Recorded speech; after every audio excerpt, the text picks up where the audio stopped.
আজ আমি lotus planting করছি।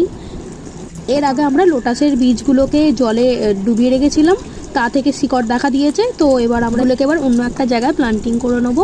দেখো, প্রথমেই আমি ভার্মি কম্পোস্ট দিয়ে দিয়েছি, এবার তার উপরে একটু মাটি দিয়ে দিয়েছি, একদম গুঁড়ো গুঁড়ো মাটি। এবার এই বীজগুলোকে নিয়ে মাটির মধ্যে পুঁতে দিচ্ছি। এটা দুরকমভাবে আমি বসিয়েছি, তো এইটা হচ্ছে সেকেন্ডটা। প্রথমটা আমার ভিডিও নেওয়া হয়নি। যতটা বড় জায়গায় লোটাসকে প্ল্যান্টিং করা যাবে ততই ভালো, এদের বাড়তে খুব সুবিধা হয়। তো আমি এখানে দেখো ড্রাম নিয়ে নিয়েছি, আমি দুটো ড্রামে বসিয়েছি, যে আমার বসানো হয়ে গেছে। এবার আমি এর মধ্যে আস্তে আস্তে একটু জল ছড়া দিয়ে দেবো, তারপরে আমি এর মধ্যে জল ঢেলে দেবো যতক্ষণ না এটা পুরো ভর্তি হচ্ছে ড্রামটা। এরপর পাতাগুলোকে জলের মধ্যে ভাসিয়ে রাখবো, কারণ পদ্ম পাতা জলে ভেসে থাকে।